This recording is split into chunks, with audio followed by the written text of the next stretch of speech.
Es momento de hablar de salud en France 24 y por ello me acompaña en el estudio mi compañera Mar Romero Sala. Mar, buenos días. Buenos días.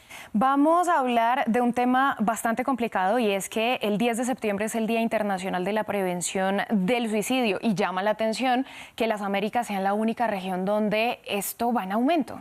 Sí, sabemos que el suicidio es una de las muertes quizás más estigmatizadas, uno de los problemas de salud pública con menos datos. También ahí es difícil a veces entonces entender bien qué es lo que está sucediendo y que tiene una de las cargas más grandes de mortalidad, especialmente en las poblaciones jóvenes alrededor de todo el mundo, pero también es cierto en el continente de las Américas, que es la región donde ha aumentado esta tasa en vez de disminuir a contracorriente, digamos, del resto del mundo. En el año 2000 la tasa de suicidios era 7,5 por cada 100.000 habitantes. En 2019 esta tasa subió hasta el 9,64. Dos puntos importantes también: las muertes entonces por suicidio más o menos anuales en los últimos años han sido de casi 100.000 muertes y el 80% prácticamente ha sido también en hombres.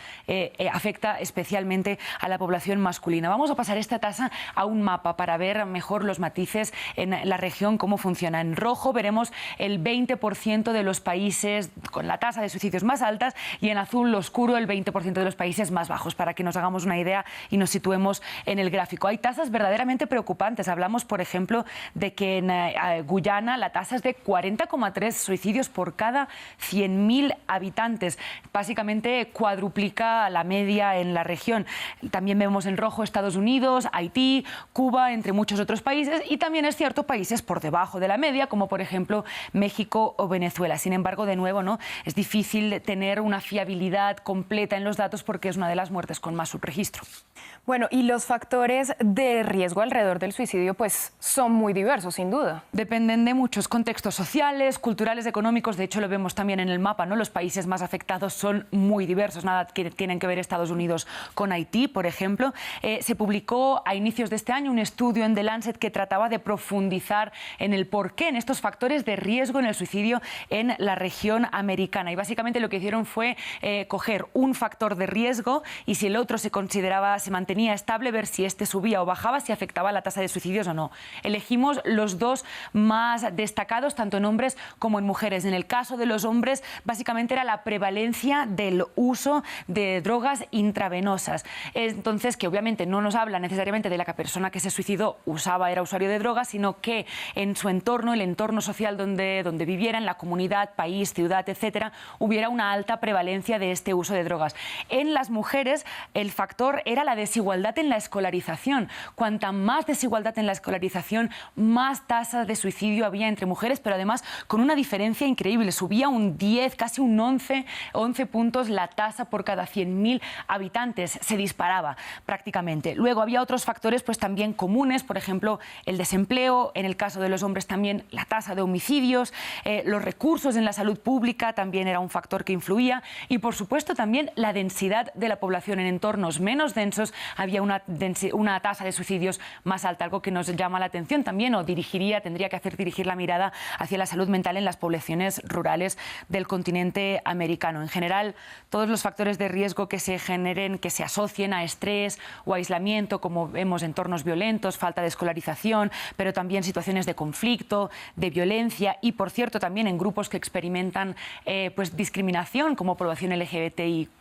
también migrantes, refugiados, incluso prisioneros, son poblaciones en las que las tasas de suicidios también tienen una prevalencia especialmente alta. Bueno, y algo que también es importante tener en cuenta es que de salud mental no se habla hace mucho. Lo estamos hablando desde después de la pandemia, muy importante, pero antes no era algo común, por ejemplo. Claro, precisamente la importancia de poner estos temas sobre la mesa lo aprendimos quizás a las patadas, ¿no?, durante la pandemia un poco, y ahora pues al menos celebrar que estemos hablando de esto. Y precisamente respecto a la salud mental, un suicidio de una persona no afecta solo a la víctima, a la persona que pierde la vida, sino también a su entorno social más directo. Y ahí traemos un testimonio desde España, ¿no? Lo explicaba de hecho la hermana de una víctima de suicidio. Por cierto, en España la tasa también está en aumento y también afecta especialmente a la población juvenil. Escuchemos.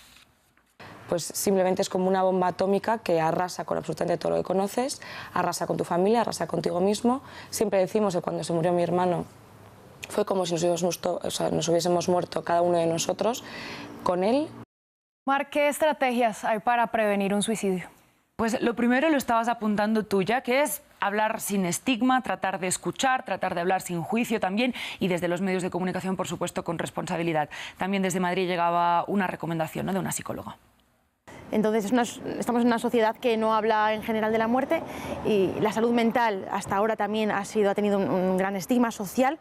Por lo tanto, el suicidio, que implica ese problema de salud mental llevado a un extremo, pues es todavía un estigma mayor, tiene un estigma mayor incluso.